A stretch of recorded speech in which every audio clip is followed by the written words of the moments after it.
हाय दोस्तों, आज हम बात करेंगे विभिन्न प्रकार के अटैक्स जो कंप्यूटर सिक्योरिटी सिस्टम में डिस्कस की जाती है। एक अटैकर कई तरीकों से एक कंप्यूटर सिस्टम को एक्सेस या उसका फायदा उठाने की कोशिश कर सकता है, परंतु इन सभी अटैक्स के स्टेप्स समान ही होते हैं, जो कि इस प्रकार से है: recognitions, scanning, access and escalation, exfiltration, sustainment, assault और ऑब्फ्यूस्केशन। आइए इन सारी चीज़ों के बारे में विस्तार से समझें। रिकॉग्निशंस का ये मतलब होता है कि इस स्टेप में कोई भी अटैकर अटैक को शुरू करने से पहले वल्नरेबल टारगेट यानी कि संवेदनशील लक्ष्य की पहचान करता है और इसका फायदा उठाने के लिए सबसे अच्छे तरीकों का पता लगाता है। हैकर को शुरुआत करने के लिए सिर्फ एक एंट्री पॉइंट की आवश्यकता होती है। इस स्टेप में ज़्यादातर फिशिंग ईमेल्स का प्रयोग किया जाता है क्योंकि ये मैलवेयर को डिस्ट्रीब्यूट करने की एक आसान विधि है।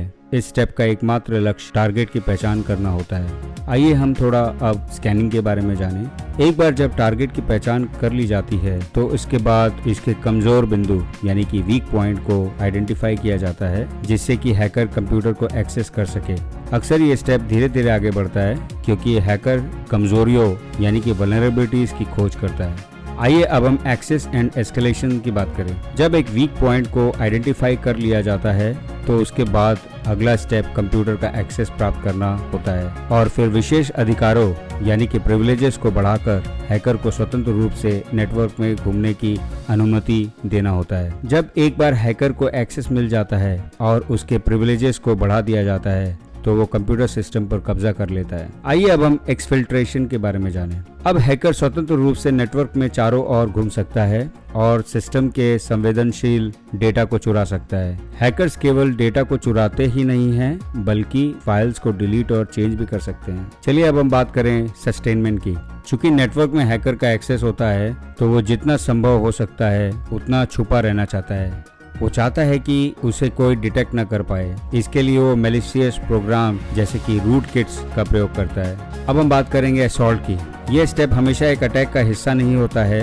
यह एक ऐसी स्टेज होती है जब हैकर आपके हार्डवेयर की फंक्शनैलिटी को बदल सकता है या उसे पूरी तरह से डिसेबल कर सकता है। इसे एक बार पूरा करने के बाद हैकर के द्वारा प्रभावी रूप से आपके नेटवर्क पर कंट्रोल कर लिया जाता है और इससे खुद को डिफेंड करने में बहुत देर हो जाती है। अब हम बात करेंगे ऑब्फ्यूस्केशन की। आमतौर पर हैकर अपनी पहचान को छिपाते हैं, लेकिन कभी कभी कुछ हैकर अपनी उपलब्धियों के बारे में डिंग मारने के लिए कॉलिंग कार्ड छोड़ते हैं। ऐसा करते समय hacker lock cleaner, spoofing, backbone hopping, zombie account और ट्रोजन कमांड्स आदि के द्वारा फॉरेंसिक जांच की प्रक्रिया को कंफ्यूज करने और डाइवर्ट करने की कोशिश करते हैं। और इस तरीके से हमने जाना कि किस तरीके से हैकर साइबर सिक्योरिटी को सरकमवेंट यानी बाईपास करके कंप्यूटर सिस्टम को हैक करने में कामयाब हो जाते हैं। आपने इस वीडियो को देखा, इसके लिए धन्यवाद। आगे और दिलचस्प वीडियो के लिए बने रहिए हमारे साथ। Thank you so much.